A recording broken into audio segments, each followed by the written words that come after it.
Good evening everyone.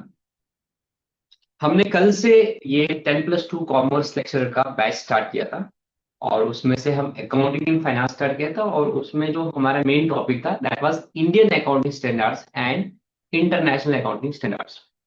तो उसके लिए मैंने आपको कल बैकग्राउंड दिया था कि अकाउंटिंग स्टैंडर्ड्स वजूद में कैसे आए, अकाउंटिंग स्टैंडर्ड्स की जरूरत क्यों पड़ी। तो हमने ये समझा था कि जब अकाउंटिंग इवॉल्व हो गई तो एक चीज महसूस हो गई कि अकाउंटिंग के लिए बहुत इंपॉर्टेंट है कि यूनिफॉर्मिटी फॉलो की जाए। अगर हम आ, देखेंगे लॉ ऑफ द लैंड में, अगर चाहे वो कंपनीज के लिए कंपनीज एक्ट है या इनकम टैक्स एक्ट है, वो चाहेंगे कि सब बिजनेस जो है यूनिफॉर्म रूल्स के हिसाब से अकाउंटिंग कर ले, ताकि वो करेक्टली अपना प्रॉफिट बता दे। अगर इनकम टैक्स के पॉइंट से तो करेक्टली अपना टैक्स भी दे दे, फिर अपना टैक्सेबल इनकम करेक्टली दिखा दे। और कॉर्पोरेट्स के हिसाब से क्योंकि लोगों का पैसा इन्वॉल्व होता है, उनको सही पिक्चर पता चले, तो उनको ये नीड महसूस होगी कि हमें इनको गाइडलाइंस देनी पड़ेगी कि वो किस तरह से अकाउंटिंग कर ले। उसके लिए हर कंट्री में ये हुआ कि वहां की एक अकाउंटिंग बॉडी बना दी गई, उनको ये रेस्पॉन्सिबिलिटी दी गई कि आप अकाउंटिंग के रूल्स बना दो, जिसको हमने बोला कि वो अकाउंटिंग का ग्रामर कहलाएगा। एक तो यूनिफॉर्म रूल्स कुछ है जिनको गैप्स बोलते हैं, और उसके बाद भी कंट्री में स्पेशली रूल्स बता दें जहाँ पे ऐसा पॉसिबिलिटी है कि मल्टीपल तरीके फॉलो हो सकते हैं, वहां पे वो गाइडेंस देते कि आपको कैसे अकाउंटिंग करनी है। उसके लिए फिर अकाउंटिंग स्टैंडर्ड्स हर कंट्री में वजूद में आ गए। फिर हम इंडिया की बात कर रहे थे कि इंडिया में ये responsibility to prepare the accounting standards was given to institute of chartered accounts of India. और उनने आईसीए ने फिर क्या किया, आईसीए ने एक बोर्ड बनाया 1977 में। आईसीए ने एक बोर्ड बनाया 1977 में जिसका नाम है अकाउंटिंग स्टैंडर्ड्स बोर्ड। तो ये उसी इंस्टीट्यूट का एक अंदर में एक डिपार्टमेंट है जिनकी ये रेस्पॉन्सिबिलिटी है कि वो कंट्री के लिए अकाउंटिंग स्टैंडर्ड्स बनाने। तो ये लोग जब अकाउंटिंग स्टैंडर्ड्स बनाते हैं, उसके बाद क्या होता है, एएसबी जब अकाउंटिंग स्टैंडर्ड्स बनाता है, उसके बाद ये एमसीए को देते थे और एमसीए फिर उसको नोटिफाई कर लेता था और बोलता था कि इन एंटिटीज को ये फॉलो करना है।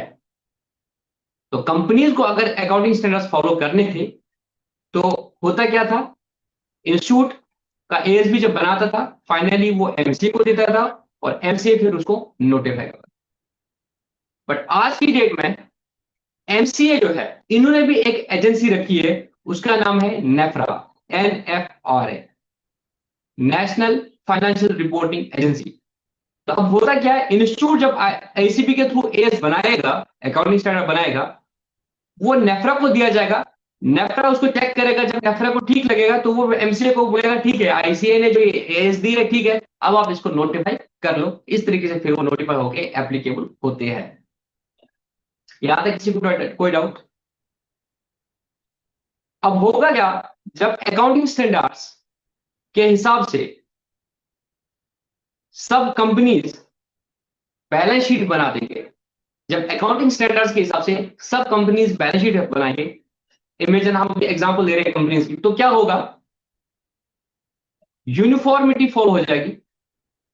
सब लोग एक सेट ऑफ रूल्स के हिसाब से जब अपना फाइनेंशियल्स बनाएंगे तो उसमें यूनिफॉर्मिटी आएगी। और जब यूनिफॉर्मिटी आ गई तो उससे क्या होगा, कंपेरेबिलिटी होगी। क्या होगी? कंपेरेबिलिटी। तो आप कंपेयर कर सकते हो। अगर मैं एक शेयर होल्डर हूं या मैं पोटेंशियल शेयर होल्डर हूं, मुझे इंडिया में डिसाइड करना है कि मैं, मेरे पास पैसा है, मैं किस कंपनी में पैसा लगा लूं। Suppose there is this company IOCL, there is this another company BPCL, there is this another company HPCL. I have money, I want to invest in oil and gas sector. I identify the companies IOCL, BPCL, HPCL. Both of all the three companies are in oil and gas sector, and I want to invest in these companies. तो मैं ये जानना चाहूंगा कि किस company का profit अच्छा है, किस कंपनी की फाइनेंशियल परफॉर्मेंस अच्छी है। तो उसके लिए जरूरी है कि जिन रूल्स के हिसाब से आईओसीएल ने बैलेंस शीट बनाई है, जिन रूल्स के हिसाब से बीपीसीएल ने बैलेंस शीट बनाई है, फाइनेंशियल्स बनाए, जिस रूल्स के हिसाब से एचपीसीएल ने फाइनेंशियल, वो रूल्स सेम होने चाहिए। अगर किसी जगह पे मल्टीपल प्रैक्टिसेस पॉसिबल है तो उनने डिस्क्लोजर दिया होना चाहिए कि हमने यहां पे ये रूल फॉलो कर दिया है। फॉर एग्जाम्पल, तीनों ऑयल एंड गैस में इन्वेंट्रीज की जहां तक बात है, जब हम इन्वेंट्रीज पढ़ेंगे अभी डिटेल में तो हम देखेंगे कि इन्वेंट्रीज के लिए डिफरेंट मेथड्स है। One of the method is FIFO method. Inventory की valuation, another is weighted average method. मैं यहाँ पे इतना तेज से क्यों बोल रहा हूँ, बिकॉज आप लोग ऑलरेडी एमकॉम किए हो, इट्स आपको ये सब चीजें पता है। एक है लीफो मेथड, अकाउंटिंग स्टेटस बोल सकते हैं, कंपनी कोई भी फॉलो कर सकते हैं, फीफो कर सकते हैं, वेटेड एवरेज कर सकते हैं, लीफो कर सकते हैं, ये देखते हुए कि उस कंपनी के लिए बेस्ट प्रोसेस क्या है, उनका इन्वेंटरी कैसे बाहर हो जाता है, उस हिसाब से वो डिसाइड करेंगे वो क्या करेंगे। तो ये अकाउंटिंग स्टैंडर्ड इतना ब्रॉड फ्रेमवर्क देगा कि आप ऐसे कर सकते हो पहले। अब पर्टिकुलर इस कंपनी ने कौन सा मेथड फॉलो कर दिया है वो इनको बताना पड़ेगा शेयर होल्डर को। तो आपने डिस्क्लोजर्स में तो अकाउंटिंग स्टैंडर्ड्स बोलेंगे, disclosure of accounting policies AS1, कि भाई आपको बताना पड़ेगा कि आपने फीफो मेथड किया, वेटेड एवरेज किया, लिफो किया, ताकि जब शेयर होल्डर कंपेयर कर देगा तो उसे पता चलेगा अच्छा इंडियन वाले फीफो हिसाब से किया है, उसने वेटेड एवरेज से किया, उसने लिफो से, ताकि वो अपना डिसीजन बेटर बेटर मैनर में ले। डेप्रिसिएशन को लेकर डिफरेंट मेथड्स है। तो the point out here is, या तो आप सेम मेथड फॉलो करो, या जो भी आप फॉलो करो, आउट ऑफ द गाइडलाइंस जो दिए गए हैं, जहां पे मल्टीपल प्रैक्टिसेस पॉसिबल है, मल्टीपल तरीके पॉसिबल है, जिनको हम अभी डिटेल में पढ़ेंगे, तो वहां आपको डिस्क्लोजर देने पड़ेंगे, ताकि अल्टीमेटली जो शेयर होल्डर्स होंगे वो कंपेयर कर पाएंगे इस इंफॉर्मेशन को, and they will be able to take a decision कि उनको क्या करना है, किस कंपनी के शेयर्स में पैसा लगाना है। इसके लिए अकाउंटिंग स्टैंडर्ड आ गए। ठीक है, इनको डिटेल्स में और पढ़ेंगे, एएस कितने हैं क्या है, बट क्योंकि हमारा टॉपिक है इंडिया वर्सेस इंटरनेशनल, तो इंटरनेशनल क्यों है, तो उसके लिए हमें जाना जरूरी है before going into little bit depth कि अकाउंटिंग स्टैंडर्ड्स कितने थे क्या थे। याद रखता हमें इंडिया में समझाया था, तो इंडिया में मुझे शेयर में पैसा लगाना है, तो मैं ये चाहूंगा कि इंडिया की जितनी भी कंपनीज है वो एक पर्टिकुलर सेट ऑफ रूल्स के हिसाब से अकाउंटिंग कर ले। तो उसके लिए अब इंस्टीट्यूट का एएसबी अकाउंटिंग स्टैंडर्ड बनाएगा, और इन कंपनीज को एमसीए को देगा कि भाई ये मैंने अकाउंटिंग स्टैंडर्ड्स बना दिए, तो मिनिस्टर ऑफ कॉर्पोरेट नोटिफाई करेगा कि सब कंपनीज इसको फॉलो करेंगे, इसके हिसाब से वो अपने फाइनेंशियल्स बना दे, ताकि लोग सही पिक्चर भी आ जाएगी, और जिनको कंपेयर करना होगा वो कंपेयर भी कर ले। ठीक है, अब हो क्या रहा है, हम देख रहे हैं कि पिछले 10 साल में, 10-15 साल में, या इस सेंचुरी की बात करो, 21st सेंचुरी में इकोनॉमी डायनामिकली चेंज होती रही। बहुत सारी चीजें हम देखते हैं टेक्नोलॉजी के पॉइंट ऑफ व्यू से, अगर देखोगे आप, आज से 10-15 साल पहले जो मोबाइल फोन का कंसेप्ट था और आज की डेट में जो कंसेप्ट है, जमीन आसमान उसमें फर्क है। बिजनेस में हम देखें कितना चेंज आ गया। हम देखते हैं कि हम जब पहले हम कहीं पे भी होते थे, तो सारी चीजें जो होती वो हमें शहर में मिलती थी, तो हमें शहर जाना पड़ता था, वहां पे हमें ये सारी चीजें मिलती थी। बट आज की डेट में हम देखते हैं we are just one click away, आपको जो भी चीज मंगानी है गांव के चप्पे चप्पे तक वो चीजें पहुंच जाती है। इसी तरीके से ये चीजें सिर्फ कंट्री तक ही महदूद नहीं रही, बल्कि अब क्या हो गया, ट्रांसनेशनल इकोनॉमीज होती गई, पूरी दुनिया एक ग्लोबल विलेज बन गई। आज की डेट में आप कश्मीर में होके या जम्मू में होके, ऐसा नहीं है कि जम्मू की ही चीजें मिला सकते हो, आप इंडिया में कहीं से भी कोई चीज मंगा सकते हो, अमेजॉन, फ्लिपकार्ट, इन जैसी एप्स के through. And not only that, आप इंटरनेशनल चीजें भी ला सकते हो। देर आर प्लेटफॉर्म्स जो आपको अलाउ करती है, एनेबल कर लेते हैं कि आप दुनिया की कोई भी चीज ला सकते हो। ये तो एक चीज हो गया चीजों को लेके। इसी तरीके से कंपनीज का भी कंसेप्ट आया, मल्टीनेशनल कंपनीज का कंसेप्ट आ गया, जो बहुत सारी कंट्रीज में काम करती है, बहुत सारी कंट्रीज में उनके ऑफिस है।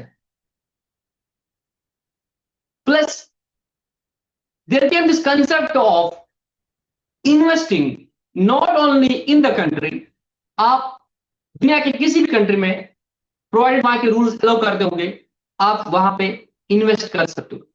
मैं अगर यहां बैठा हूं और मैं डिसाइड कर रहा हूं कि मेरे पास सरप्लस मनी है, मैं उसको इन्वेस्ट करूंगा, आज की डेट में मेरे पास अपॉर्चुनिटी इतनी नहीं है कि मैं इंडिया में पैसा लगाऊं किसी कंपनी में। मैं अगर चाहूंगा मैं यूएस की कंपनीज में पैसा लगा सकता हूं, किसी और कंट्री के स्टॉक एक्सचेंज में जाके वहां की कंपनी में पैसा लगा सकता हूं। मैं यहां से पे कि मेटा मुझे लगता है फेसबुक का फ्यूचर होने वाला है, व्हाट्सएप का फ्यूचर होने वाला है, तो मैं इनकी जो पेरेंट कंपनी मेटा उसके शेयर खरीदूंगा, वेरी मच पॉसिबल मैं आज की डेट में मेटा के शेयर्स खरीदूंगा। मैं एप्पल के शेयर्स खरीद सकता हूं यहां पे इंडिया में बैठे हुए। पैरेलली यूएस का कोई बंदा है, वो वेरी मच पॉसिबल वो इंडिया के किसी शेयर्स में पैसा लगा सकता है। हमने अभी देखा 2024 में अगस्त सितंबर के अराउंड में मार्केट बहुत गंदे तरीके से पिटने लगी। जब उसका हम देखा तो हम ये चीज एक कॉमन वर्ड यूज कर रहे थे कि एफ आई एफ आई जो है वो अपना पैसा विड्रॉ कर रहे हैं इंडिया से। फॉरेन इंस्टीट्यूशनल इन्वेस्टर्स वो इंडिया में पैसा लगाए थे, अब वो अपना पैसा निकाल रहे हैं बाहर, वो प्रॉफिट्स को एनकैश कर रहे हैं।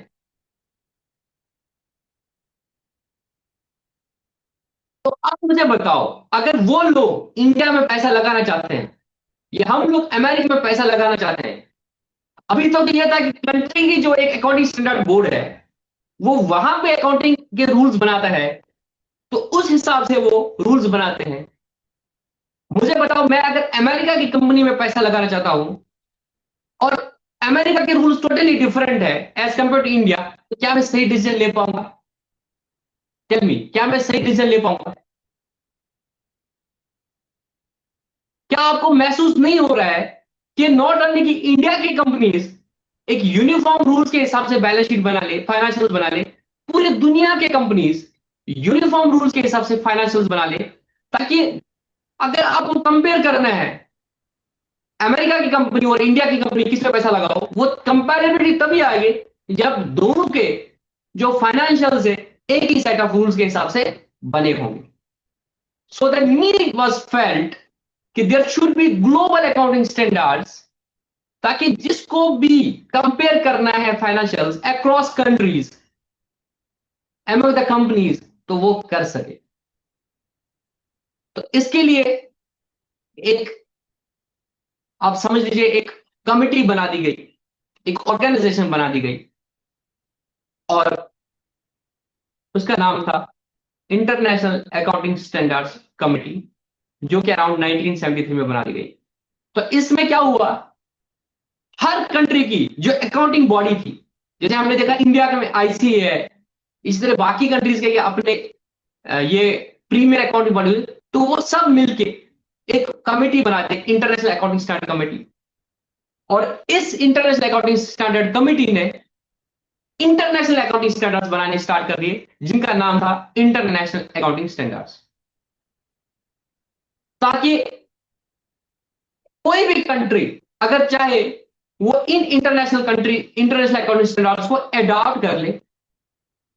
अडॉप्ट करने का मतलब क्या है, वो अपने कंट्री में बोले कि आप लोग कंपनीज को बोले या जिनको भी वो बोलना चाहिए कि आप लोग अपने फाइनेंशियल जो है इन इंटरनेशनल अकाउंटिंग स्टैंडर्ड्स के हिसाब से बना लो। इससे क्या होगा कि वहां की कंपनी जब इंटरनेशनल अकाउंटिंग स्टैंडर्ड्स के हिसाब से बना दे, तो उन फाइनेंशियल्स को दुनिया का कोई भी बंदा समझ सकता है, कंपेयर कर सकता है, और उसकी वजह से क्या होगा, उस कंट्री में फॉरेन इन्वेस्टर्स आएंगे और उस कंट्री की इकोनॉमी डेवलप हो सकती है। क्या आप लोगों को डायरेक्शनली समझ आ रहा है कि हम किस डायरेक्शन में जा रहे हैं? यस और नो, जल्दी जल्दी बताओ, कुछ वायरा टाइम ना, जल्दी बताओ।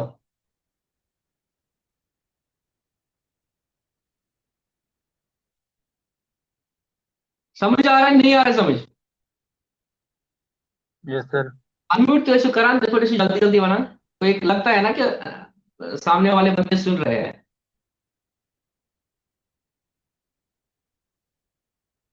ठीक है, यहां तक ठीक है। अब लिंक बन रहा है थोड़ा कि इंटरनेशनल अकाउंटिंग स्टैंडर्ड्स क्यों बने। यस अब सर। क्या हो गया, कोई कंट्री है, उसने बोला कि हम अपने लोकल स्टैंडर्ड तो नहीं बनाएंगे, इंटरनेशनल अकाउंटिंग स्टैंडर्ड जो पब्लिश हो रहे हैं आप उनको फॉलो करो। अब उस कंट्री का जो कंपनी है जिसने ये फॉलो कर दी है, उसके हिसाब से उसने फाइनेंशियल्स बना दिए, तो उसको कोई भी कंपनी कंट्री का बंदा कोई कंट्री का इन्वेस्टर जो भी होगा वो उसको चेक करेगा, उसको सही लगेगा वो उस कंपनी में इन्वेस्ट करेगा। बट अगर वो डिफरेंट रूल से बना होगा तो वो नहीं कर पाएगा, उसको धोखा लगेगा। फॉर एग्जाम्पल मैं देता हूं, मैं दो कंट्रीज देता हूं, इंडिया और New Zealand. They are two different countries. मैं यूनिफॉर्मिटी के बाद आपको एक एग्जाम्पल से समझा दूंगा। मैंने एक लोन ले लिया, मुझे एक प्रोजेक्ट लगाना है, मैं इंडियन ऑयल हूं, सपोज मैं अपनी कंपनी का एग्जाम्पल देता हूं, समझ लेना इस पॉइंट को। आईओसीएल है, हमने एक प्रोजेक्ट लगाया, और उस प्रोजेक्ट की कॉस्ट जो हमारी है दैट इज 60,000 करोड़। कितना है प्रोजेक्ट की कॉस्ट? 60,000 करोड़ का हमें एक प्रोजेक्ट बनाना है। तो इसके लिए मैंने 30,000 करोड़ का लोन ले लिया। कितना लोन लिया? 30,000 करोड़ का मैंने लोन ले लिया। ठीक है। अब ये प्रोजेक्ट एक साल में तो नहीं बनेगा, इसको टाइम लगेगा। इस पहले साल में इस लोन पे जो इंटरेस्ट आया, सपोज वो 3,000 करोड़ आया, इस पे इंटरेस्ट आया 3,000 करोड़। यहां तक ठीक है। अब मुझे बताओ, जो इंटरेस्ट है लोन पे, लोन तो मैं लायबिलिटी दिखा दूंगा, जो इंटरेस्ट 3,000 करोड़ का है, इसको मैं क्या प्रॉफिट एंड लॉस में एक्सपेंडिचर लूंगा, कि इस इंटरेस्ट को मैं बैलेंस शीट में एज एन एसेट बनाऊंगा? जल्दी बताओ। एमकॉम किए हो आप सब लोग, जल्दी बताओ। आप लोग बहुत टाइम लेते हो रिप्लाई करने में।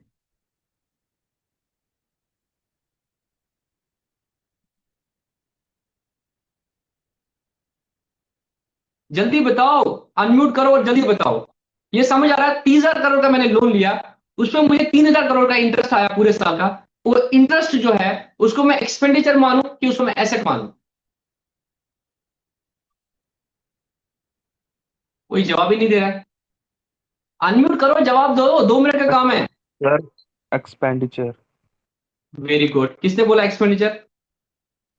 सब मैंने। नाम? सर, साहिल। साहिल। साहिल बोला है कि सर 3,000 का खर्चा है, इंटरेस्ट जो है that is a revenue expenditure, तो इसको सर मैं पीएनएल में ले लूंगा। बाकी लोगों का क्या कहना है? हम 17 है, अभी 2 बंदे हैं, मैं और साहिल, हम बोले हैं एक्सपेंडिचर जाना चाहिए। कोई और साथी कुछ और बोलना चाहता है? किसी को लगता है कि ऐसे बनना चाहिए? नो सर, एक्सपेंडिचर है सर। सब लोग बोल रहे हैं एक्सपेंडिचर है। देखो अकाउंटिंग कर ले, प्योरली अकाउंटिंग बहुत आसान है ना भाई। यार 3,000 का लोन लिया, loan is a liability, entry क्या कर दी? Bank account debit to bank loan account, है कि नहीं? जब 30,000 का लोन आया तो आपने एंट्री क्या कर दी? Bank account debit to bank loan account. यहाँ पे लोन आया लाइबिलिटी साइड में 30,000 और यहाँ पे आपको बैंक में पैसा आया 30,000 30,000 करोड़। और इस 30,000 करोड़ से आपने क्या किया? खर्चे करने गए, एसेट बनाने गए, बट लास्ट में क्या है? बैंक स्टेटमेंट में उन्हें डेबिट कर दिया 3,000 करोड़ का इंटरेस्ट। अब बैंक इंटरेस्ट आप क्या करते हो? पीएनएल में लेते हो, तो आप एंट्री करोगे bank interest account debit to bank loan account, यही करोगे।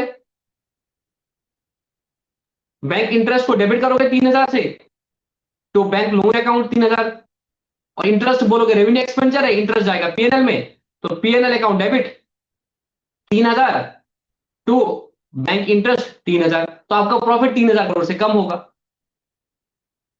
एग्री विथ मी और नॉट? Yes sir. तो अगर कंट्री में अकाउंटिंग स्टैंडर्ड बोलेंगे कि भाई ये जो बैंक लोन पे आपका इंटरेस्ट आया, जब आपने एक प्रोजेक्ट बनाया, उसके लिए आपने लोन ले लिया, उस पर जो इंटरेस्ट आया उसको आप रेवेन्यू एक्सपेंडिचर मानो। Make sense? Yes sir. But एक डिफरेंट थॉट प्रोसेस में बताऊंगा आपको कि भाई ये जो मैंने लोन ले लिया, किसके लिए लिया? एक प्रोजेक्ट के लिए ले लिया। वो प्रोजेक्ट में मुझे अभी 3-4 साल लगेंगे बनने में, it will take a substantial period of time, और मैं एक एसेट बना रहा हूं। तो देयर इज दिस डेफिनेशन, वो बोलता है कि एसेट को, इनको हम डिटेल में पढ़ेंगे, रेडी टू यूज करने तक, एसेट को रेडी टू यूज करने तक जितना भी खर्चा आएगा उसको कैपिटलाइज करोगे। पढ़े ये बात की नहीं 11th में? जब 11th में सर जर्नल एंट्री करते थे, तब बोलते थे मैंने मशीनरी खरीद ली 10,000 की, एंट्री करते थे machinery account debit to bank account.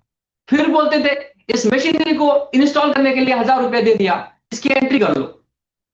तो कोई एंट्री करता था wages account debit to bank account, या wage account debit to cash account, और सर का आता था चांटा। बोलते थे नहीं, वेजेस को भी आप कैपिटलाइज करोगे मशीनरी में, तो machinery account debit to cash account 1,000 रुपया, बिकॉज वो मशीनरी को रेडी टू यूज करने के लिए आपका जो टोटल खर्चा पड़ा वो 10,000 नहीं है, 11,000 है। मैं अगर एसी लाया हूं 35,000 में, और एसी के इंस्टॉल में मुझे 2,000 लगे, तो अल्टीमेटली ये एसी चलने की पोजिशन के लिए जो काम इसके देना था, जो इंटेंडेड यूज था एसी का कूलिंग करेगा, तब तक के पूरे खर्चे कैपिटलाइज हो जाएंगे। वो कितने थे? 33,000 की 35,000। दैट इज जो cost of the product plus installation cost, ready to use तक जितने भी खर्चे होते हैं वो कैपिटलाइज करते हैं। ये पढ़ा था आप 11th में? पढ़ा था नहीं पढ़ा था? Yes sir.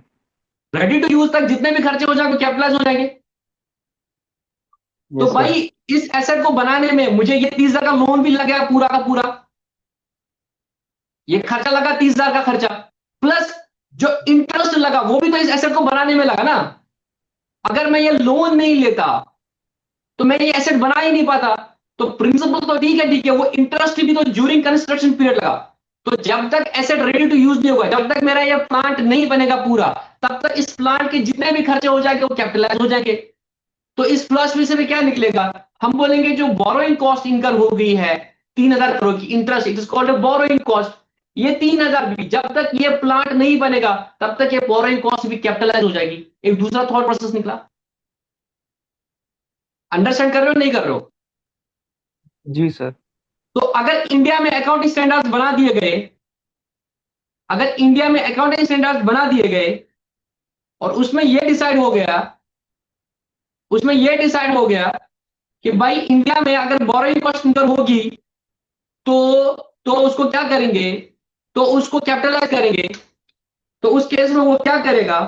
वो ये 3,000 करोड़ भी है वो पीएनएल में खर्चा नहीं डालेंगे, वो उस 3,000 को पीएनएल में खर्चा नहीं करेंगे, वो इसको प्लांट की कॉस्ट में, एसेट अंडर कंस्ट्रक्शन में ऐड करेंगे। तो अगर मैंने अभी तक 30,000 कर लिया था तो दो तरीके बन सकते हैं बनाने के। एक तरीके में पोजीशन क्या होगी 1 साल के बाद, एसेट अंडर कंस्ट्रक्शन, क्योंकि वो अभी पूरा नहीं बना है, सपोज 30,000 का 30,000 खर्चा हो गया, 30,000 होगा, और प्रॉफिट एंड लॉस अकाउंट में 3,000 करोड़ से फिगर कम होगी, ठीक है। और दूसरा तरीका क्या होगा? अगर मैं ऐसे एग्जांपल बता दूं, मेरा अगर प्रॉफिट 10,000 का करोड़ था, 10,000 से मैंने ये 3,000 करोड़ लेस कर दिया, तो मेरा प्रॉफिट आएगा 7,000 करोड़, ठीक है। तो मेरा प्रॉफिट आएगा 7,000 करोड़ और मेरा एक एसेट अंडर कंस्ट्रक्शन दिखा 30,000। अगर मैं मेथड नंबर 1 फॉलो करता हूं, अगर मैं मेथड नंबर 2 फॉलो करता हूं, तो मेरा एसेट अंडर कंस्ट्रक्शन आएगा 33,000 करोड़ और मेरा जो प्रॉफिट आएगा वो आएगा 10,000 करोड़। तो आपको नहीं लग रहा है कि भाई ऐसे तो हम कंपेयर ही नहीं कर पाएंगे, भाई ये कंपनी अच्छी है कि ये कंपनी अच्छी है? ये कंपनी क्या की, बोरोइंग कॉस्ट को एक्सपेंडिचर मान के पीएनएल में ऐड किया, और आप बोलोगे यार इस कंपनी का तो प्रॉफिट 7,000 करोड़ है और इस कंपनी का प्रॉफिट तो 10,000 करोड़ है, इट मीन ये कंपनी अच्छी है, इस कंपनी की एसेट 35,000 है, इस कंपनी की एसेट 30,000 है, बाकी सब चीजें अगर सेम रखूंगा तो आप सब क्या बोलोगे?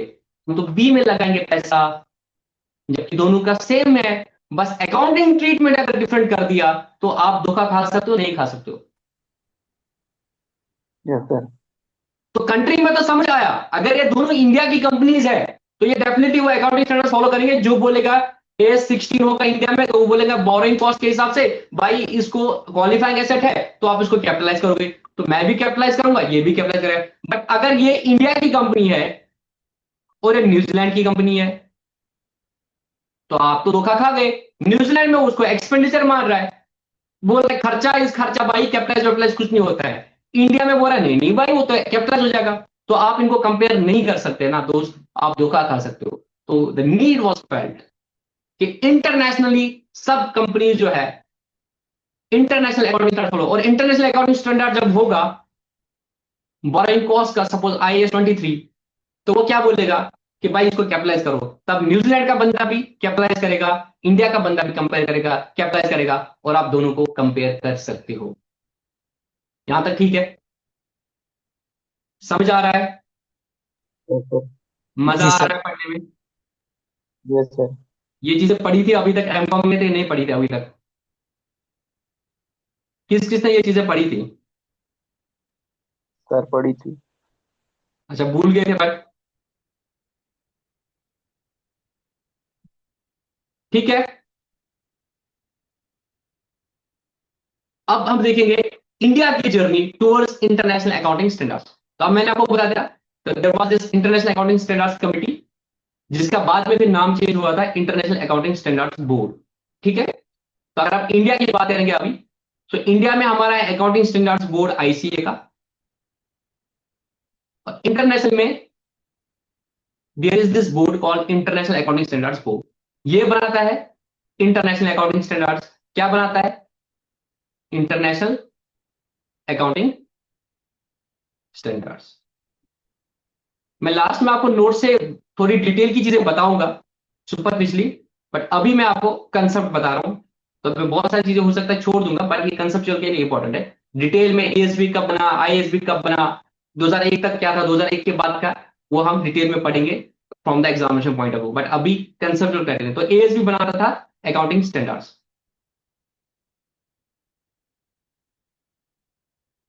ठीक है, अकाउंटिंग स्टैंडर्ड बना के एमसीए को देता था, एमसीए नोटिफाई करती थी कंपनी एएस के हिसाब से बना रही थी।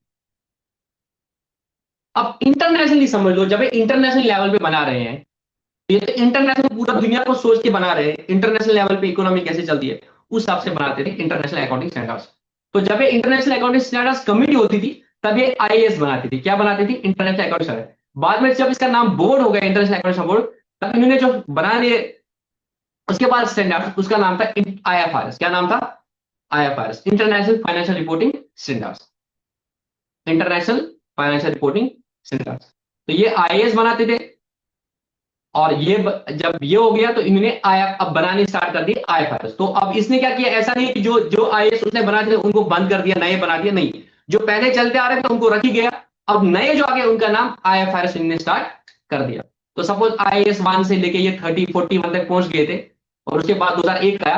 अब इन्होंने आईएफआरएस से जब नए से स्टार्ट कर दिया, अब अगर कोई नया स्टैंडर्ड लाना पड़ा था तो इसने 1 से स्टार्ट किया, 2 से, 3 से, ताकि आईएफआरएस 16 तक ये आ गए थे। एंड नाउ आईएफआरएस 17 भी ऑफ लेट आ गया था, एंड आईएफआरएस 18 भी ऑफ लेट आ गया था इंटरनेशनल लेवल पे। ठीक है, जैसे 16 का मैं अभी रिसेंटली एग्जांपल बताता हूं, इट वाज अबाउट लीजेस। लीजेस की अकाउंटिंग कैसे करेंगे, तो उसमें इंटरनेशनल में आईएफआरएस 16 आ गया। तो इसमें ऐसा होता था कि अगर आईएएस में कोई पुराना था लीजेस को लेके, अब उसकी जरूरत नहीं थी, नया आईएफआरएस लाया, तो आईएफआरएस 16 लाया, और आईएएस का जो कॉरस्पॉन्डिंग आईएएस था उसका, उसको क्या किया, डिसकंटिन्यू कर दिया।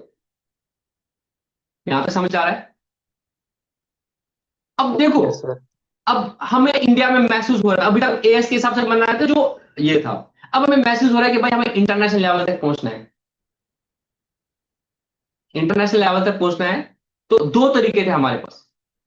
ये जो आईएफआरएस अब बन गए, आईएएस प्लस आईएफआरएस, इन सबको अभी हम आज की डेट में आईएफआरएस बोलते हैं। अब ये समझ आया कि भाई अगर हमें भी अपनी ग्लोबल इकोनॉमी बनानी है, और इसके लिए ऐसा करना है कि भाई हमारे फाइनेंशियल्स भी वर्ल्ड लेवल पे कंपेरेबल हो जाए, तो हमारे पास दो तरीके थे। या तो हम इन आईएफआरएस को एडॉप्ट करते, या हम इनको कन्वर्ज करते। एडॉप्ट का मतलब क्या होता है? एडॉप्ट का मतलब क्या होता है?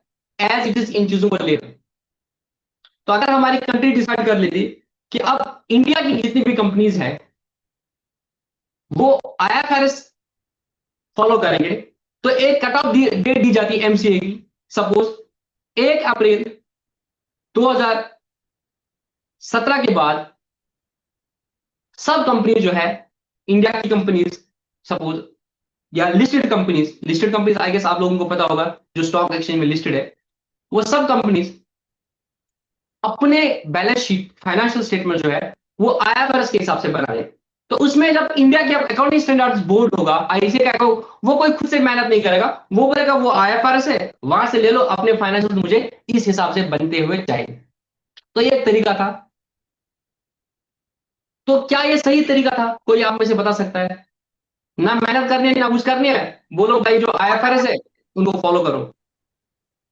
क्या लगता है आपको, सही तरीका था? नीड तो महसूस हुई आज की डेट में, सारे बाहर के लोग यहाँ पे पैसा लगाते हैं, तो वो क्यों मेहनत करनी है, आप अपने स्टैंडर्ड्स बनाएंगे, तो उनको बोलो आईएफआरएस फॉलो करते हैं।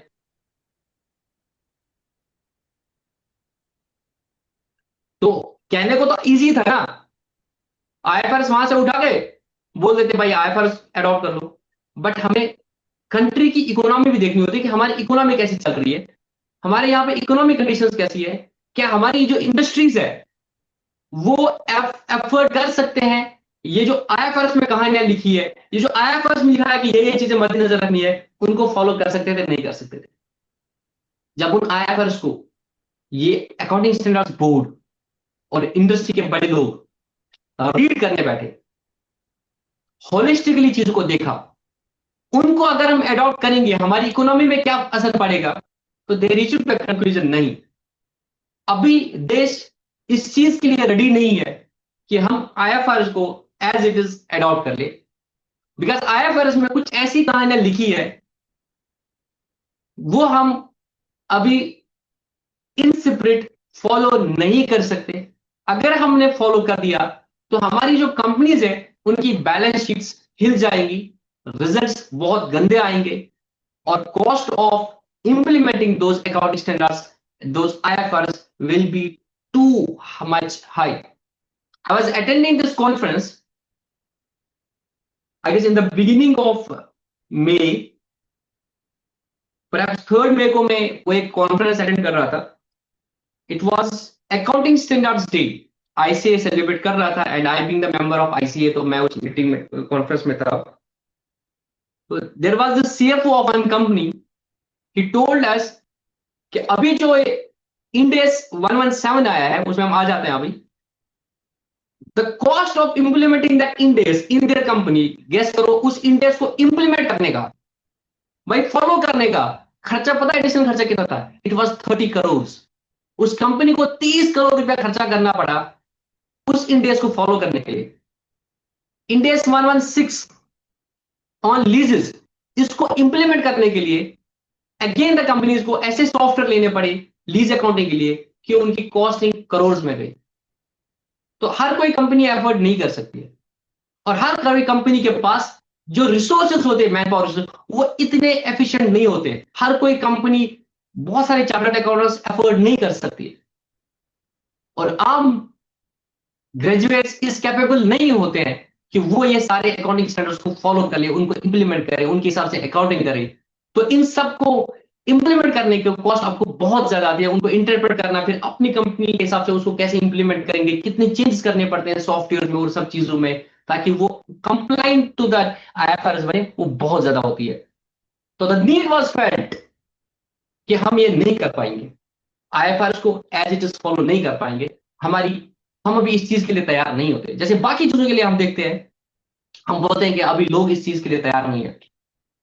हम देखते हैं, मतलब आई गेस आप लोग बहुत जगहों पे ये चीज होगा कि अभी लोग इस चीज के लिए तैयार नहीं है कि लोगों को ये बात बता दी जाए।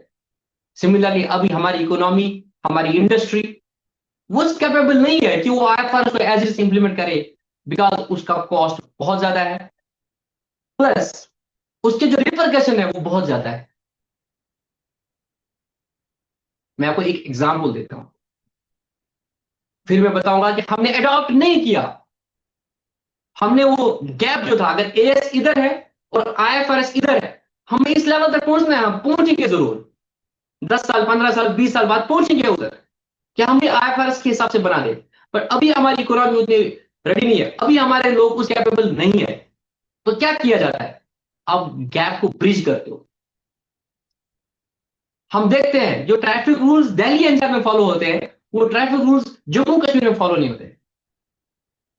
तो अगर जो ट्रैफिक रूल्स इंडिया में, अमेरिका में, ऑस्ट्रेलिया में फॉलो होते हैं, वो ट्रैफिक रूल्स इंडिया में फॉलो नहीं होते। आप में से अगर कोई फॉरेन के बारे में पढ़ा होगा या गया होगा, देखा होगा, ऑस्ट्रेलिया में आप हॉर्न नहीं बजा सकते। अगर आपको सामने से बंदा दिख भी रहा है ना कि भाई वो रोड क्रॉस कर रहा है, आप हॉर्न नहीं बजाओ। आपने हॉर्न बजाया ना तो आपको पेनल्टी लगेगी, आप नॉइज पोल्यूशन करते हो, और उसके लिए आपको चालान लगेगा। इंडिया में अगर हॉर्न बजाने के चालान लगेगा, can you imagine the number of challans जो डेली बेस पे होंगे? कभी देखा है रेड लाइट जो ही ग्रीन होती है और पीछे पीछे पा पा पा पा पा पा कितना होता है? हम भी उतने सिविलाइज नहीं है कि हम वो ट्रैफिक रूल्स वैसे फॉलो कर ले। तो हमारी कंट्री भी अभी उस चीज को क्या करती है, अभी नहीं लाती है वो रूल्स वैसे। मैं एक एग्जांपल दे रहा हूं, इस तरह से बहुत सारे रूल्स है, वो कंट्री डायरेक्टली नहीं लाती, बोलते यार जो जनता के लिए ला रहे हैं वो रेडी है इस चीज को इंप्लीमेंट करने के लिए करे। सेम चीज what is the accounting standards also. हमारी इकोनॉमी, हमारी इंडस्ट्री उस लिए अभी तैयार नहीं थी कि वो इन अकाउंटिंग स्टैंडर्ड्स को फॉलो कर पाए। एक एग्जाम्पल देता हूं आपको समझ आएगा कि क्या बोलना चाहते हैं यार, नहीं कर सकते फॉलो, क्या रॉकेट साइंस है आईएफआरएस में। जब एएस कर सकते थे तो आईएफआरएस क्यों नहीं कर सकते। एक एग्जाम्पल देता हूं, आपको ये समझ आएगा कि मैं क्या बोलना चाहता हूँ एग्जैक्टली। होशियार ईश्वर, Yes, sir. नजर मकसद। Not at all, sir.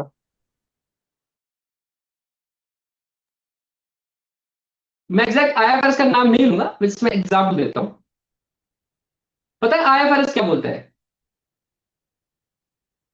IFRS एक वो बोलता है, अगर आपने बैंक से लोन लिया है, समझ लेना बात को, अगर आपने बैंक से लॉन्ग टर्म लोन लिया है, लॉन्ग टर्म लोन आपको पता है, जैसे मैंने प्लांट एंड मशीनरी का लोन लिया है, टर्म लोन जिसको हम बोलते हैं,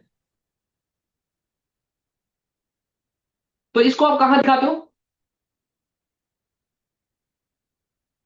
बैलेंस शीट में क्या आता है? शेयर कैपिटल आता है, उसके बाद आता है नॉन करंट लाइबिलिटीज, फिर आता है करंट लाइबिलिटीज, ऐसे ही आता है। तो अब यहाँ पे लॉन्ग टर्म लोन जो है नॉन करंट लाइबिलिटीज में दिखा दो। आपको पता है ना करंट लाइबिलिटी और नॉन टर्म लाइबिलिटी में फर्क। करंट लाइबिलिटी जो आपको 12 महीने के अंदर पे करनी है, Yes, और sir. नॉन करंट लाइबिलिटी जो 12 महीने के बाद पे करना है। इट हैज एन इम्प्लीकेशन ना और अंडरस्टैंडिंग द बैलेंस शीट, कि भाई ये लॉन्ग टर्म लोन है, इसे शेयर होल्डर को क्या समझ आएगा, स्टेक होल्डर को क्या समझ आएगा, यार ये पैसा अभी कंपनी को आज ही नहीं देना है, ये 1 साल बाद देना है, ठीक है। तो आईएफआरएस बोलते हैं कि अगर कोई लॉन्ग टर्म लोन आपने लिया है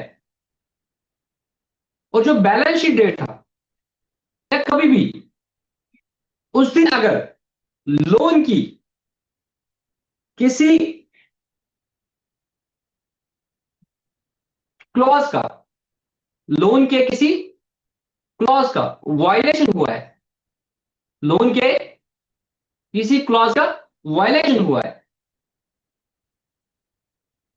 जिसकी वजह से आपको वो कम बैंक वापस मांग सकता है पैसा, तो उस केस में आप इसको, दो ये लॉन्ग टर्म लोन है, आप इसको लॉन्ग टर्म लोन नहीं दिखाओगे, आप इसे करंट लाइबिलिटी दिखाओगे। क्या दिखाओगे? Current liability. तो उस केस में आप इसको यहां नहीं दिखाओगे, आप उसको यहां पे दिखाओगे, करंट लाइबिलिटी। करंट लाइबिलिटी का मतलब क्या है कि अब आपको उसको कभी भी पे करना पड़ेगा विद इन 1 ईयर। तो वो बोलता है ये लोन जो लॉन्ग टर्म लोन था, ये ऑन डिमांड लोन बनेगा। क्या बनेगा? On demand. कि आप बैंक आपसे कभी भी ले सकते। आपको पता है अगर आपको सीसी लिमिट है, कैश क्रेडिट लिमिट है, वो हम क्या दिखाते हैं? करंट लाइबिलिटी पे। टर्म लोन जो होता है मशीनरी के लिए, वो हम दिखाते हैं नॉन करंट लाइबिलिटी में। सीसी लिमिट का मतलब क्या होता है कि बैंक ने आपको कैश क्रेडिट फैसिलिटी दिया और बैंक आपसे कभी भी वो वापस मांग सकता है, तो उसको हम करंट लाइबिलिटी में। और इसका फर्क होता है, जब हम रेशियो एनालाइज करेंगे, हम एक करंट रेशियो पढ़ते हैं, current asset divide by current liabilities, जो हम बोलते हैं आइडियली 2:1 होते हैं। हम डेट इक्विटी रेशियो पढ़ते हैं, तो इन रेशियो का फर्क पड़ता है कि भाई आपकी कंपनी की लिक्विडिटी कितनी है। अगर आपके करंट एसेट्स 2 लाख के है, तो आपकी कैपिटल लाइबिलिटीज 1 लाख है, उसे कम होनी चाहिए, ताकि एटलीस्ट 1 लाख के करस्पॉन्डिंग में आपके 2 लाख के एसेट्स तो है, जो आपको अगर ये करंट लाइबिलिटी आपको कभी भी पे करनी पड़ेगी, तो आपके पास मार्जिन तो है, करंट एसेट्स को बेचोगे तो कम से कम 2:1 होना चाहिए। आईएफआरएस क्या बोलता है, अगर आपके पास लॉन्ग टर्म लोन है और उसमें यह हो गया कि उस लोन के क्लॉजेस होते हैं, जिसपे बैंक लिखता है कि आपको सपोज ये स्टॉक स्टेटमेंट देना है, आपको अगर आपने प्लांट एंड मशीनरी का लोन दिया है तो आपको इंश्योरेंस इंश्योरेंस कराना है इसका, और इंश्योरेंस की कॉपी आपको बैंक में 31 को जमा करनी है, ये दिखाने के लिए कि आपने इस मशीनरी का इंश्योरेंस करके रखा है। अदरवाइज तो बैंक का नुकसान है ना। अगर आपने इंश्योरेंस भी किया, लोन ले लिया है और खुदा ना खास्ता फैक्ट्री में आग लगी, ये मशीनरी जल जाएगी, बैंक को क्या मिलेगा? कुछ नहीं मिलेगा। तो बैंक बोलती है कि आप इसको क्या करो, इंश्योर करके रखो, और उसका पैसा क्या है फिर उसमें हाइपोथेकेशन ऑन द बैंक करते हैं कि कल को अगर कुछ हो गया तो बैंक उस मशीनरी को ले सकता है। तो उन चीज का मालिक बैक एंड पे बैंक ही होता है। तो उसके लिए बोलेगा कि आपको इंश्योरेंस लेना है और इंश्योरेंस की कॉपी आपको 31 मार्च को सबमिट करनी है। अब इमेजिन, वो आईएफआरएस से बोलता है कि भाई इंश्योरेंस, सपोज जो भी लोन की क्लॉज है, मैं आपको एग्जांपल एक क्लॉज देता हूं कि भाई आपको इंश्योरेंस करना था, तो आपको इंश्योरेंस करना था और 31 मार्च को इंश्योरेंस की कॉपी बैंक को दिखानी थी, देखो भाई हमने पॉलिसी कर दी है। बैंक बोलता है अगर आपने कोई भी पॉलिसी डॉक्यूमेंट का वायलेशन कर दिया, नहीं कर दिया सबमिट, तो हम आपको ये पैसा वापस मांग सकते हैं। तो उस केस में आईएफआरएस क्या बोलता है, अगर ऐसा भी कोई वायलेशन है तो आप लोग क्या करोगे, उसको करंट लायबिलिटी दिखाओगे। करंट लायबिलिटी क्या होगा, ये इधर बन जाएगा पैसा। सपोज ये 5 लाख का लोन था, ये 5 लाख करंट लायबिलिटी बनेगी, और आपकी ऑलरेडी लायबिलिटी 1 लाख की, और आपकी करंट लायबिलिटी कितनी होगी, 6 लाख की। करंट एसेट्स आपके 2 लाख के थे, तो आपका रेशियो क्या आया, 0.33। तो आपका करंट रेशियो जो पहले 2:1 था, जो 2:1 था ठीक था, बट इस लोन को आपने करंट लायबिलिटी डाल दिया, वो रेशियो आपका 0.33 आ गया, और वो रेशियो आपकी बहुत ही नेगेटिव दिखेगी। वो टेस्ट आपका खराब हो जाएगा कि भाई आपके पास तो पैसे ही नहीं है, 6 लाख देने के लिए आपके पास 2 लाख रुपए ही है, तो आपकी लिक्विडिटी खराब हो जाएगी। तब बोलोगे सर इससे क्या होता है तो है ही, आपको बट पता होगा। जो फॉरेन कंट्रीज होते हैं वो बहुत स्ट्रिक्ट होते हैं रूल्स को लेके। जैसे मैंने आपको एक एग्जांपल दिया था हॉर्न बजाने का, इंडिया में तो कोई भी हॉर्न बजा के क्या, गाड़ी से उतर के चांटा भी मार लेगा, फिर वापस गाड़ी में चढ़ेगा, भाई तू तेरी गाड़ी स्टार्ट नहीं हो रही थी, मेरा को ऑफिस लेट हो गया। होते हैं ऐसे लोग, मिल जाते हैं आपको। फॉरेन में आप ये चीज नहीं कर सकते हो, आपको चांटा पड़ेगा, पुलिस घर आएगी पता भी नहीं चलेगा, उठा लेगी। यहाँ तो चलता है ये सब कुछ। और यहाँ की अगर आप बैंकिंग भी देखोगे, यहाँ पे भी चलने पे बहुत कुछ होता है। यहाँ पे क्या चलता है, show me the face I will show you the rules. यहाँ पे बैंक को भी पता है कि यार आज अगर इसने 31 को नहीं दिया इंश्योरेंस की कॉपी, कोई दिक्कत नहीं यार, 4-5 दिन में तो दे देगा, आज कहीं काम पे था ये था, आज अगर इंश्योरेंस नहीं करा कोई दिक्कत नहीं, 2 दिन बाद कर देगा इंश्योरेंस। होता है ना इंडिया में, इंडिया में बहुत कुछ चलता है। सीसी लिमिट में स्टॉक स्टेटमेंट देना पड़ता है, तो रूल में लिखा है कि अगर स्टॉक स्टेटमेंट नहीं दिया तो आप इसको एनपीए ट्रीट करो।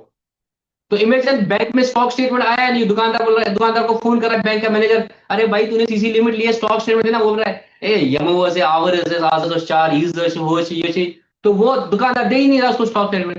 तो फिर रूल अकाउंटिंग स्टैंडर्ड बोलेगा कि उसको एनपीए ट्रीट करो। अब बैंक सब एनपीए ट्रीट करेंगे, जबकि हमें पता है कि ऐसा तो नहीं है कि यार वो दे देगा, 5-6 दिन में दे देगा। तो ये महसूस हुआ है कि हमारी इकोनॉमी में जो लोग इंडस्ट्रीज में है, वो इतने अभी अवेयर नहीं है इन सब चीजों को लेके। तो नॉन कंप्लायंस वैसे नहीं है, वो दे देंगे इंश्योरेंस की कॉपी, अभी नहीं गया बैंक, 4-5 दिन में देगा। तो हमें लगा कि भाई हम अगर इस रूल को फॉलो करेंगे हमारी इकोनॉमी खराब हो जाएगी, हमारी कंपनीज की बैलेंस शीट हिल जाएगी। तो हमें लगा कि इस आईएफआरएस की इस रूल को हम अभी फॉलो नहीं करेंगे एज इट इज। आपको मेरी बात समझ आ गई? इसको अगर हम फॉलो करते तो हमारी बैलेंस शीट हिल जाती, क्योंकि बैंक्स का जो डीलिंग होता है विद दिस पीपल, या इन बिजनेस का जो डीलिंग होता है बैंक में, वो बहुत हद तक ट्रस्ट पे होता है। मैनेजर को पता रहता है यार शादी वो देगा ये डॉक्यूमेंट, आज नहीं दिया तो कल दिया। पर अगर आईएफआरएस होते तो उसे उसी वक्त एनपीए करना था बैंक को, और इस बंदे को इसको नॉन करंट लायबिलिटी दिखाना था, इसकी भी बैलेंस शीट हिल जाती, बैंक की भी बैलेंस शीट हिल जाती। तो हमारी कंट्री को लगा कि अगर ये इंप्लीमेंट करेंगे तो हमारे बैंक्स की बैलेंस शीट हिल जाएगी, इनमें कोई पैसा ही नहीं लगेगा, और इनके स्टॉक्स क्रैश हो जाएंगे, हमारी स्टॉक मार्केट क्रैश हो जाएगी, हमारी इकोनॉमी क्रैश हो जाएगी, क्योंकि इन पर बहुत ज्यादा है। तो हमने डिसाइड किया कि ये ऐसे ऐसे कुछ एरियाज है जिसके लिए अभी हमारी इकोनॉमी तैयार नहीं है। तो हमने क्या किया कि हम आईएफआरएस को एज इट इज अडॉप्ट नहीं करेंगे, बल्कि हम क्या करेंगे, आईएफआरएस को ले लेंगे, उसके मिलते जुलते कुछ स्टैंडर्ड्स बनाएंगे, उनको नाम रखेंगे इंड एएस। तो हमने क्या किया, एएस तो थे ही हमारे, हमने और कुछ स्टैंडर्ड बना दिए, और उनका नाम हमने रखा इंड एएस। क्या नाम रखा, Ind AS, Indian accounting standards. तो ये इंडियन अकाउंटिंग स्टैंडर्ड्स क्या है, बेसिकली ये हमने आईएफआरएस को लिया है, बट उसमें कुछ चेंज कर लिए। जहां हमें लगा कि हमारी इकोनॉमी अभी रेडी नहीं है, तो वहां हमने क्या किया, हमने कार्व आउट किए। हमने आईएफआरएस से क्या किया, कार्व आउट किया। जहां पे ये लिखा था कि अगर ऐसा डिफॉल्ट हो गया तो वो बिजनेस जिसने ये डिफॉल्ट किया वो उस नॉन करंट लायबिलिटी को करंट लायबिलिटी दिखाएगा, और बैंक उसको एनपीए करेगा।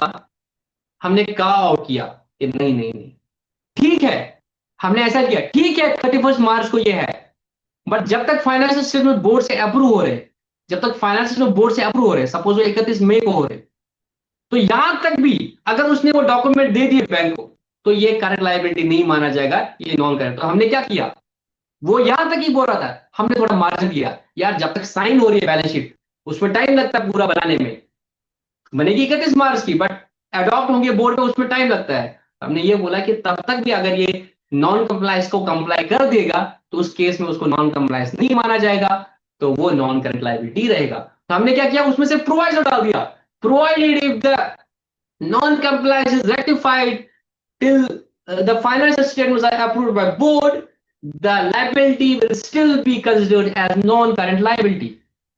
या बैंक के केस में it will not be considered as NP in that case. हमने क्या किया, कार्व आउट कर दिया।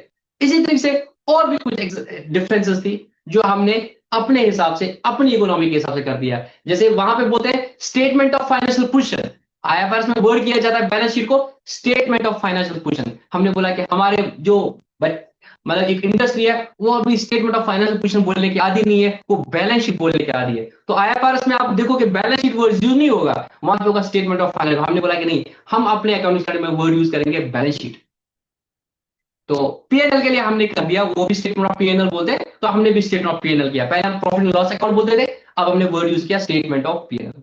इसी तरह से हमने क्या किया, इन आईएफआरएस में कार्व आउट स्लाइड और कुछ चीजें जहां पर हमें लगा कि हमारी इंडस्ट्री के हिसाब से कुछ और एडिशनल डिस्क्लोजर्स देनी है, बिकॉज हमारी इकोनॉमी थोड़ी सी डिफरेंट है। और अगर आईएफआरएस में वो चीज नहीं लिखी है तो हमने एडिशनल चीजें कुछ डाली जो हमें लगा कि डिस्क्लोजर्स हमारे यहाँ जरूरी है, considering how our economy works and कितने तिफले हमारे यहाँ पे लोग हैं, तो उसके लिए हमें कुछ एडिशनल डिस्क्लोजर्स मांगे ताकि फ्रॉड्स ना हो जाए उस वक्त, तो उसको बोलते हैं कार्व इन।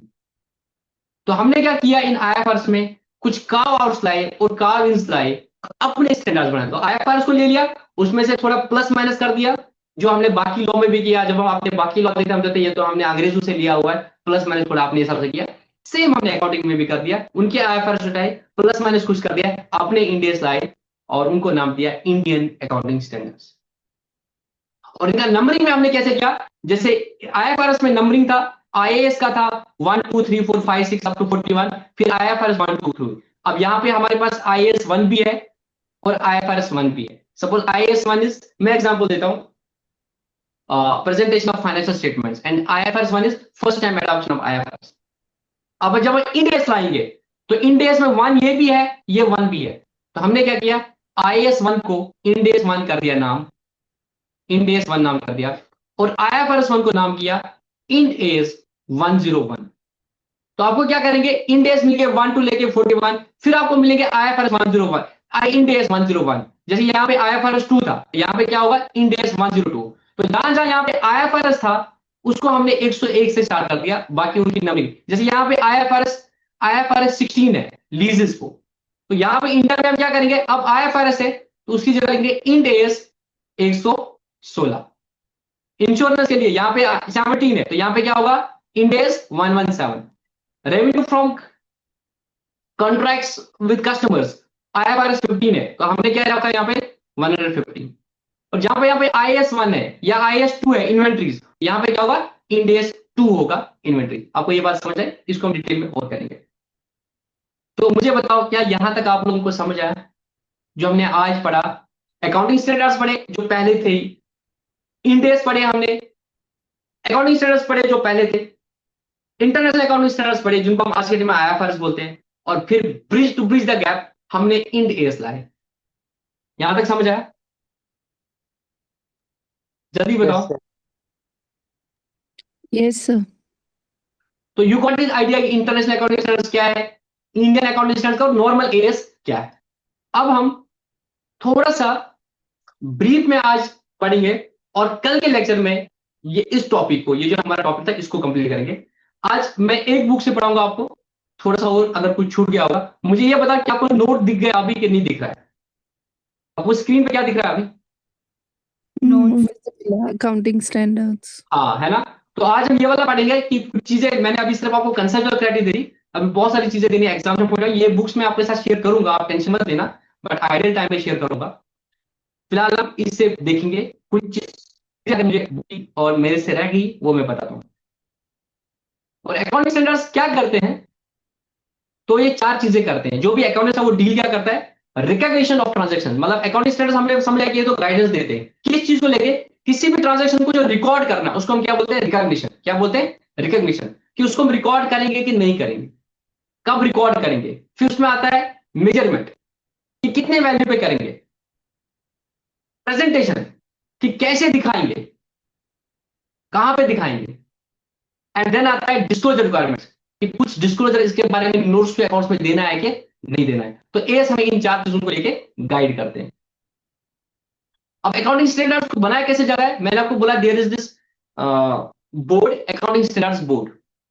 तो अकाउंटिंग स्टैंडर्ड बोर्ड क्या करता है, जब उनको लगता है कोई एरिया है, कोई इश्यू आ रहा है इंडस्ट्री में, तो इसके लिए हमें कोई अकाउंटिंग स्टैंडर्ड बनाने की जरूरत पड़ेगी। जैसे मैं आज की डेट में देखता हूं, हमारे पास एक अकाउंटिंग स्टैंडर्ड है, प्रेजेंटेशन ऑफ फाइनेंशियल। आज की डेट में लग रहा है कि यार इसमें चेंज की जरूरत है, या इंश्योरेंस के लिए हमारे पास अकाउंटिंग स्टैंडर्ड नहीं था वैसा, तो जरूरत में इंश्योरेंस के लिए अकाउंटिंग स्टैंडर्ड होना चाहिए, या लीजेस के लिए अकाउंटिंग स्टैंडर्ड होना चाहिए। तो अकाउंटिंग स्टैंडर्ड बोर्ड क्या करता है, एक स्टडी ग्रुप बनाता है, उनको बोलता है यार लीजेस के लिए कैसी लीजेस की अकाउंट होनी चाहिए, आप इसके लिए एक ड्राफ्ट पेपर बना के लाओ।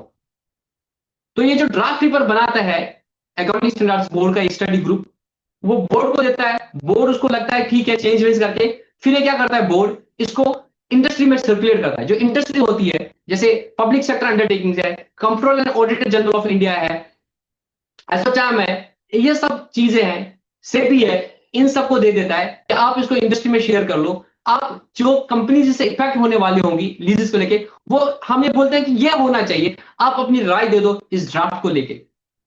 तो इसमें क्या होता है, वो सब बॉडी जो है वो ड्राफ्ट पे अपने कमेंट, जैसे आज हम देख रहे हैं, परसों मैं भी एक इंडेक्स पे जो आने वाला है उसमें मैं अपनी कंपनी के बेhalf पे वर्क कर रहा था, तो हमें कमेंट्स देने पड़े कि अगर ये आ गया index 1118 presentation of financial statement को लेके, तो क्या क्या दिक्कतें हमें आ सकती है, तो हमें वो देना पड़ता है। वो हमने उसको दे दिया, उसके बाद क्या हो गया, अब वो क्या करेगा, एक्सपोजर ड्राफ्ट बनाएगा on the base of incorporating those comments. और फिर क्या हो गया, इस एक्सपोजर ड्राफ्ट में फिर मार्केट में जाएगा, फिर इसमें कमेंट्स आएंगे, और फिर उन कमेंट्स को अडॉप्ट करके फिर जाके फाइनली एएस इशू होता है।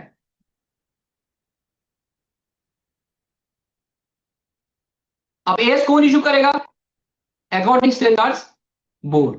कब बना था ये, अगर आपको थ्योरेटिकल एग्जाम से पूछे तो अकाउंटिंग स्टैंडर्ड बोर्ड किसने बनाया, institute of chartered of India. कब बनाया, 1977। ठीक है, आज की डेट में मैंने आपको बताया एक तो अकाउंटिंग स्टैंडर्ड्स थे, आईसीए ने बना दिए, एमसीए को दे दिए, एमसीए ने बोला फॉलो कर दो। फिर आया नीट कि भाई इंटरनेशनल हिसाब से बनाए, तो आईसीए ने अगेन क्या बनाए, इंडेस बनाए, एमसी के दे दो कि भाई ये इंडेस है, आप बता दो कंपनीज को।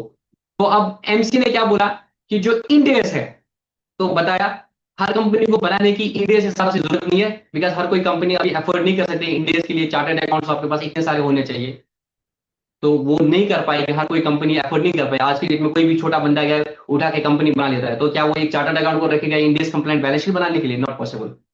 तो फर्स्ट गो में बता दिया गया कि ऑल लिस्टेड कंपनीज जो इंडिया में है, और नॉन बैंकिंग फाइनेंशियल कंपनीज जो है जो लिस्टेड है, और वो अनलिस्टेड कंपनीज जिनकी नेटवर्थ 250 करोड़ से ज्यादा है, आज की डेट में उनके लिए मैंडेटरी है कि उनको इंडिया कंप्लाइंट बैलेंस शीट, जैसे मैं जिस कंपनी से काम करता हूं, तो हमारे लिए इट इज मैंडेटरी कि हम इंडेस के हिसाब से बनाए। तो आज की डेट में आपको जितने भी लिस्टेड कंपनीज दिखती है जो स्टॉक एक्सचेंज में लिस्टेड है, चाहे Bombay stock exchange, national stock exchange, या किसी और स्टॉक एक्सचेंज में जो लिस्टेड कंपनीज है, लिस्टेड कंपनी है मतलब इनकी कंपनीज में लोग पैसा लगा सकते हैं, लोग पैसा लगा सकते हैं, इंडिया का भी हो सकता है, बाहर का भी हो सकता है। तो आईएफआरएस कंप्लेंट बनाना है, आईएफआरएस भी कंट्री में नहीं, उसके लिए इंडेस बनाए, तो भाई लोगों इंडेस के हिसाब से बना दो सारी लिस्टेड कंपनीज, सारी लिस्टेड एनबीएफसी, अनलिस्टेड में जिनकी नेटवर्थ 250 करोड़ से ज्यादा है।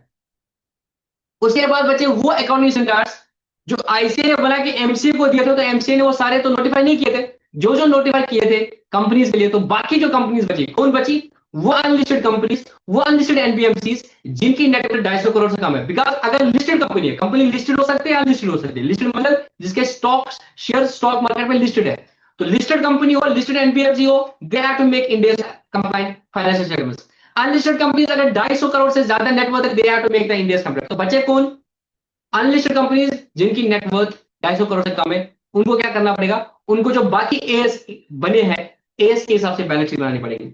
और उसके बाद अगर कोई कंपनी भी नहीं है, तो वो क्या करे, जो अकाउंटिंग स्टैंडर्ड्स आईसीए ने अपने से खुद से बनाई है, जिन चीज को अभी एमसीए ने नोटिफाई नहीं किया है, तो उनको उसके हिसाब से बैलेंस शीट बनानी है। अकाउंटिंग स्टैंडर्ड्स आज की डेट में कितने हैं, अगर आप देखोगे ये अकाउंटिंग स्टैंडर्ड के नाम है, जिसको हम कल थोड़ा डिटेल में पढ़ेंगे।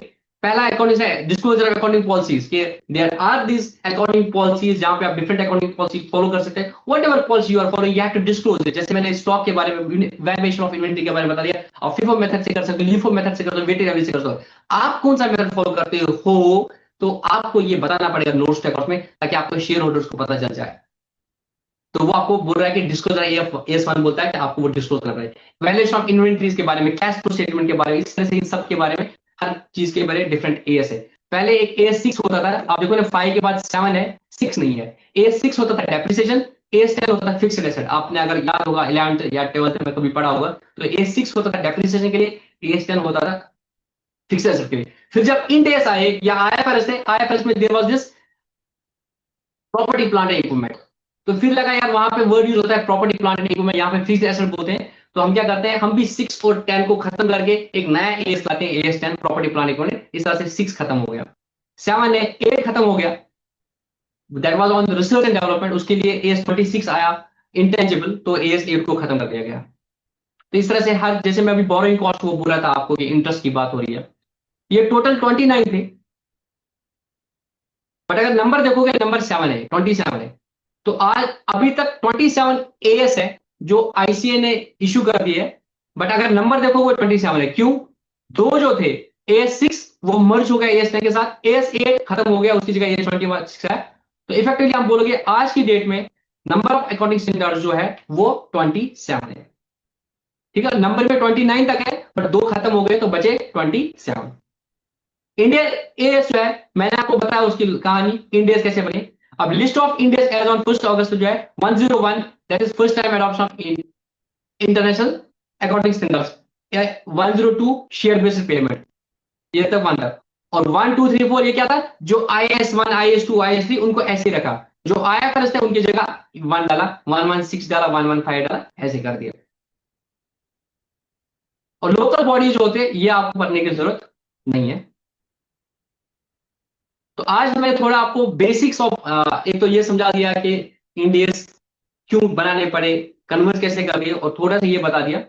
कल हम अगेन इंडेक्स को लेके और क्लास देंगे, और कल मैं आपको किसी कंपनी का, मैं अपनी कंपनी का भी बताऊंगा, फाइनेंशियल स्टेटमेंट दिखाऊंगा, ताकि आपको थोड़ा सा आइडिया मिल जाएगा कंपनीज जो इंडियस कंप्लाइंट बैलेंस शीट बनाते हैं वो किस तरह से बनाते हैं।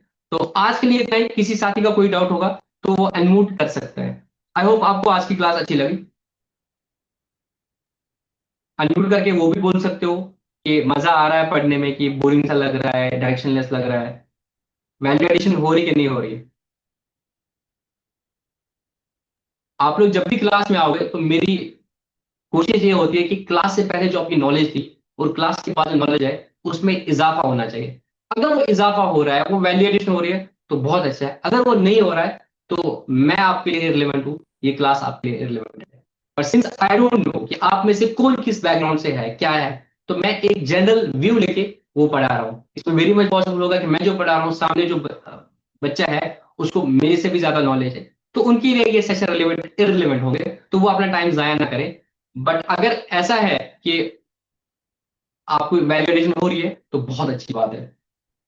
ठीक है, तो सेशन को क्लोज करेंगे इंशाल्लाह। कल इस चैप्टर को, इस टॉपिक को खत्म करेंगे। 3 टॉपिक्स कोशिश करेंगे, आप कभी 3 से कम में, बिकॉज हमारा सिलेबस बहुत ज्यादा है और टाइम आज पता चली गया 15 सितंबर को ये टेंटेटिवली देंगे, तो हमारे पास इफेक्टली 4 ही महीने हैं, तो हमें खींचना पड़ेगा। एक बच्चे ने लिखा था कि सर आप फाइनेंशियल मैनेजमेंट कुछ ऐसा लिखा था, हाँ वो भी पढ़ाएंगे। मैंने इन 9 टॉपिक्स में बोला था 4 टॉपिक्स हम करा देंगे, तो इंशाल्लाह कोशिश रहेगी करा के, बस टाइम मिलना चाहिए। तो कल और इंशाल्लाह इस सर आप टॉपिक ये को, रिकॉर्डिंग शेयर करेंगे ना आज की, बिकॉज आज थोड़े टॉपिक्स थे मतलब that were new to us. नए से बताओ क्या बोला आपने। बोल रहे हैं, मैं बोल रही हूँ कि सर आप ये रिकॉर्डिंग शेयर करेंगे ना आज के इसकी, क्योंकि आज के कुछ हाँ हाँ टॉपिक्स थे बिल्कुल दैट वर बिल्कुल न्यू बिल्कुल, to the us. Idea is like this, जैसे आपने लिखा होगा कि कल मैंने लाइव सेशन ले लिया, और अभी लाइव सेशन जब खत्म होता है तो ये रिकॉर्डिंग को कन्वर्ट होने में टाइम लगता है, आधा 1 घंटा लगता है। और सुबह फिर मैं, मेरे को अभी प्रे भी करना है, खाना भी खाना है, फिर सोना भी है, सुबह भी उठना है, और सुबह तक ये हो जाता है, और सुबह मैं अपलोड करूंगा। और टाइमिंग मैं वही 9-9:30 रख लेता हूँ, ताकि जिसको आज मिस हो गया वो सुबह देख ले और शाम को क्लास में ज्वाइन कर ले। कोशिश मेरी यही रहेगी कि इंशाल्लाह मैं सुबह अपलोड कर दूंगा इसको। चलो, good okay, night, thank you Allah sir, Hafiz. Thank you sir, Allah Hafiz.